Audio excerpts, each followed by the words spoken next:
Several amendments are on the ballot for elections, and here's Amendment 1. It's called Aniah's Law and concerns the right to bail.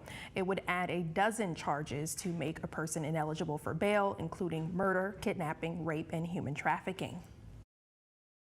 This is to cure a problem that happened because of a person that was out on bond who kidnapped and murdered Aniah Blanchard, a college student from Homewood, back in 2019.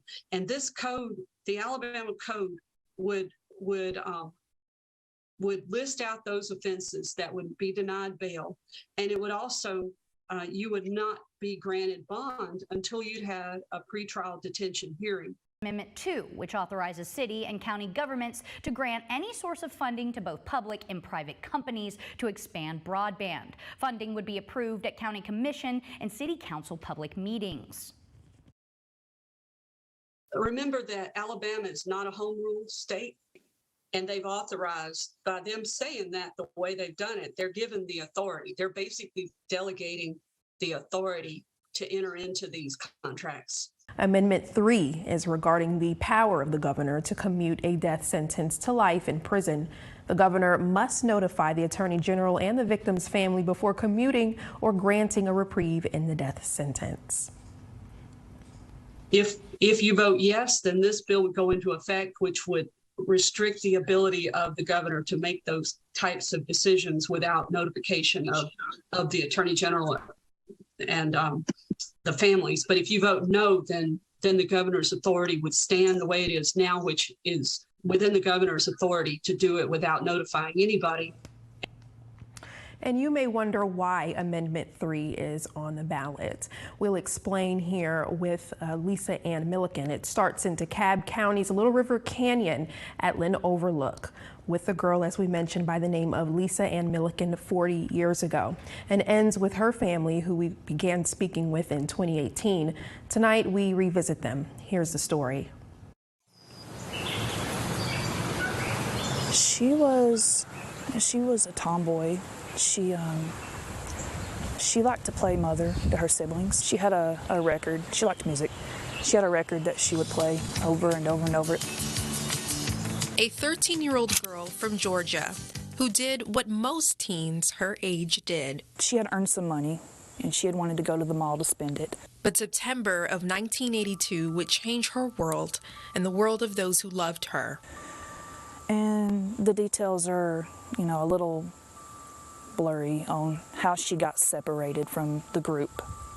But she did, and she ran into evil. She just didn't deserve what happened to her. Nobody does. Milliken was kidnapped from Rome, Georgia by Judith Ann Neely. Neely tortured Milliken, and Neely's husband, Alvin, raped Milliken at what used to be the 5 Points Motel in Scottsboro. They kept her for 3 days. So this was the last stop. There was never a going home. The family once explained to us that Judith Neely shot Milliken in the back, hoping she would fall forward at Lynn Overlook. But Milliken fell backward.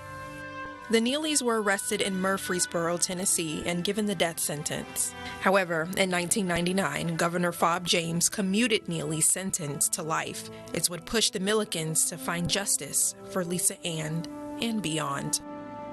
It's virtually impossible to pass one bill. It takes a miracle, let alone two. So I feel very fortunate that I was able to get both through. Lisa's Law, which required anyone convicted of a violent crime to notify the Attorney General's office if they are profiting off the crime they committed, such as a book or movie, was passed in 2019. Senate Bill 196 is Amendment 3 on this year's ballot. This bill was a part of the original bill. It was two separate issues, so they had to split it. The first just sailed right on through, and then the second one kind of bounced around a little bit. 2020, they had to leave early. The Millikens were still determined. This is the year. It's 2022. She comes up for parole next year again, and this would just perfect timing. I said, there's no no's. It's going through this year. That's it. That's all. State Senators Sam Gavan and Steve Livingston are co-sponsors of the bill.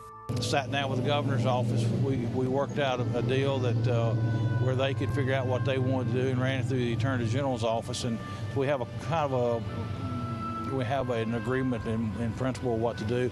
Unfortunately, it's constitutional, so it has to go to the people. So We reached out to the family of former Governor Fob James. James has retired in Florida. The family explained to us the reasoning behind James' decision, that James respected the jury's decision who convicted Neely to life in prison. It's the judge who changed the sentence to the death penalty. I can't go back and reverse what was done, but this will prevent anyone else from having to go through it. You know, whether it's a reversal of death to life or a delayment. You know, they are now required to notify the victim's family, let them be heard. It's no more backdoor deals, no more secrecy. And on November 8th, a yes or no decision will be made. For more on this amendment and others on the ballot, visit fox54.com. Amendment 4 forbids the legislator from changing election laws near the date of the general election. Any change in election law during a year with a general election must take effect at least 6 months before the election. When you're thinking about what you're voting on right now, you really ought to be thinking about what might happen during the election year 2024, which would be November 12th of 2024. And if you back up, that would be May 12th of 2024 would be the last day that any law could be passed that affects elections. Amendment 5 deletes a current law allowing probate judges to have jurisdiction over orphans' business. This basically removes outdated language in the state constitution. That is an obsolete word that is not needed, and it's by removing it, you basically removed an obsolete language that also it makes everything more transparent and clear what you're trying to do. And that's basically all it is to remove that word. Amendment 6 allows cities and towns that collect a special property tax to pay bonds to also use those tax dollars to immediately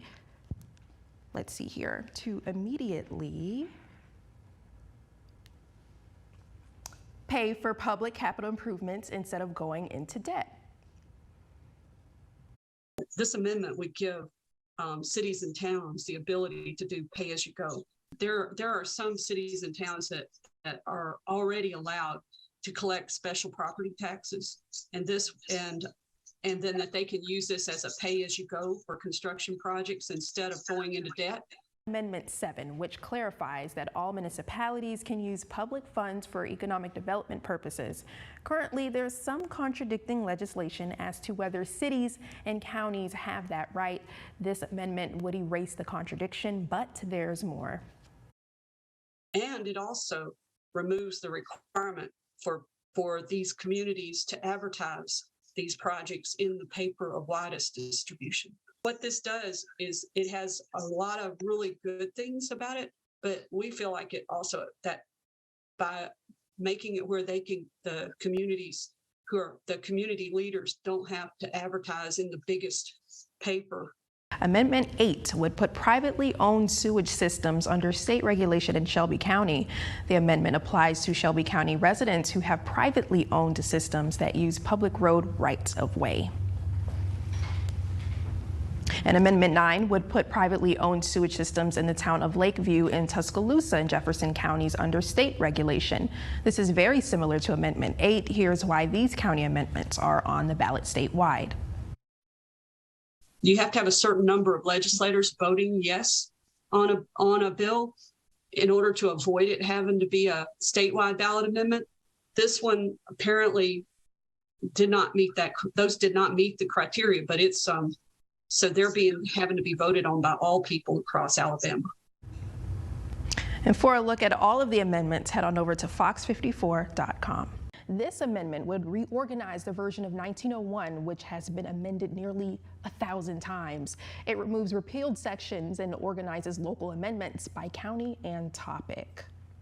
Amendment 10 is a companion to the proposal. This provides that any new amendments will be properly organized in the recompiled Constitution. So basically getting the state constitution updated and getting rid of old, outdated content. Everything that was approved on this ballot is going to be go ahead and update the Constitution to incorporate the changes. This new Amendment 10 would allow them to update the new document to include anything that passed during the general election in November.